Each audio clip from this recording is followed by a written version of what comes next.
Madame, mademoiselle, monsieur, bonjour. C'est aujourd'hui le vendredi 10 juillet 2026. La Terre brûle. Nous apprenons chaque jour des nouvelles effrayantes, horribles, au sujet des incendies qui ont lieu ici en Espagne, ici en France, ici aux États-Unis d'Amérique, au Canada, en Australie, en Grèce, etc. Tout ce que nous pouvons faire qui nous permet de mieux prévenir ces catastrophes épouvantables qui se multiplient en raison du réchauffement climatique accéléré induit par les activités humaines est essentiel. Alors je souhaite partager avec vous une idée que j'ai eue ce matin. Il ne me semble pas qu'elle est réalisée actuellement là, cette idée. Elle est très simple et elle existe déjà dans d'autres domaines. Il s'agirait que les gouvernements des pays qui sont principalement concernés par ces incendies à répétition s'organisent dans des réunions de discussion, de concertation, d'échange d'informations pour réfléchir aux solutions les meilleures pour venir à bout de la part principale de ces incendies qui est causée par l'être humain et non pas par la nature. Il s'agirait donc pour des ministres de gouvernement des États-Unis d'Amérique, du Canada, de l'Australie, de l'Espagne, de la Grèce, de l'Italie, de la France, etc., de se réunir au moins une fois par an, et je pense 2 voire 3 fois par an, pour s'entendre, échanger des informations, avoir des collaborations scientifiques et tenter de trouver des solutions les plus efficaces possibles à ces problèmes en conjuguant les compétences. Il s'agit aussi de faire travailler des scientifiques et des gens qui ont de l'imagination pour traiter ces problèmes. Ces problèmes prennent naissance, j'aime pas trop le mot ici, mais dans le psychisme de nombreux êtres humains.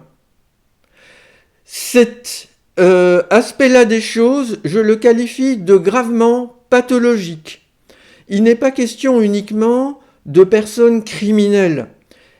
Cela, c'est connu, c'est très grave et ça doit être abordé dans ces discussions. Comment traiter la question de la criminalité ? Qu'est-ce qui fait que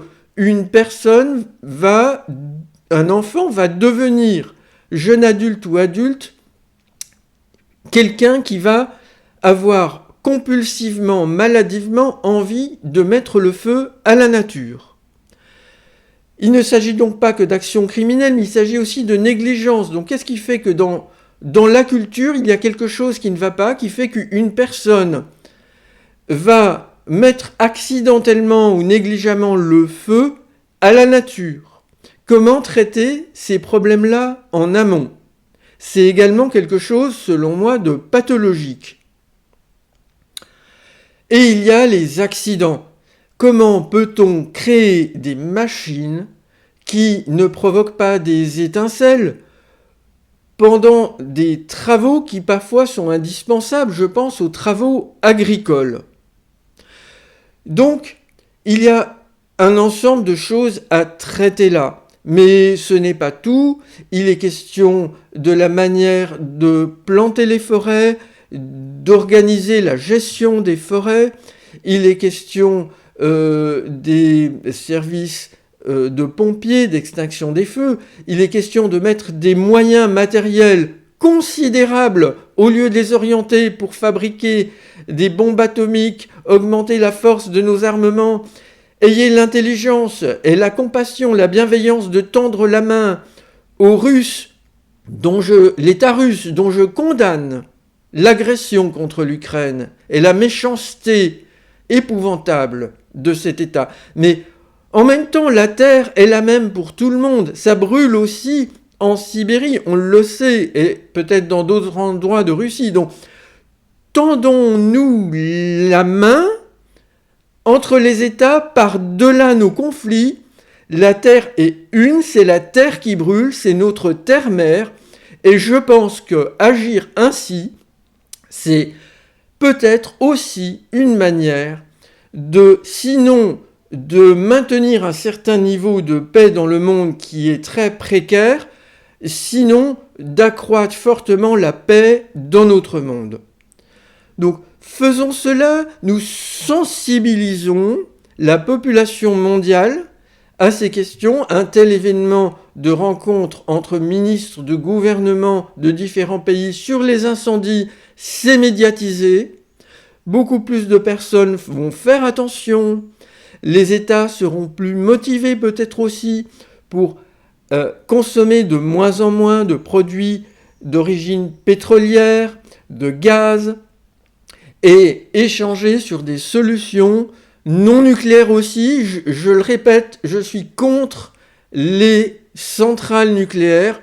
C'est être paresseux et avoir peu d'imagination, nous qui sommes si inventifs, que de croire que les centrales nucléaires, c'est notre solution unique, indispensable, en alternative aux énergies d'origine pétrole, gaz.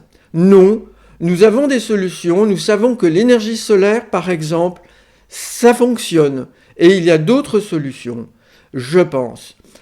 Voilà, madame, mademoiselle, monsieur, donc pour une rencontre entre des ministres de gouvernement et pourquoi pas d'autres entités non gouvernementales associées par la suite, afin de faire progresser rapidement la prévention, le traitement et ensuite le traitement après les incendies dans notre monde qui brûle. Je voudrais dire enfin que nous nous inquiétons, et c'est bien normal, de la sécurité des personnes blessées, et nous sommes très tristes des personnes mortes lors des incendies. Mais faut-il le rappeler, enfin, aux journalistes, je veux dire notamment, que ce sont des milliards d'êtres qui meurent à chaque incendie, même sur un seul hectare de nature brûlée. Des milliards d'êtres. Comptez-les, vous verrez, on peut multiplier ça par 10 ou par 100. Ce sont les micro-organismes, ce sont évidemment les végétaux, ce sont des insectes, ce sont des champignons, ce sont des animaux, ce sont tous ces êtres vivants qui ne sont pratiquement jamais cités, qui sont innocents, qui ne sont pas responsables de ces incendies. Et je pense que le problème est beaucoup ici, c'est-à-dire une déconnexion entre l'être humain et la nature qui est sa mère. Nos sociétés ne sont pas en danger immédiatement, mais si ça continue, nous subirons des conséquences telles qu'il est possible que nos groupes diminuent fortement en raison des très graves atteintes à l'environnement. Madame, mademoiselle, monsieur, je vous remercie pour votre attention. Je vais partager cette vidéo avec Monsieur le Président de la République Emmanuel Macron et un grand nombre de nos élus à l'Assemblée nationale, sénateurs et députés.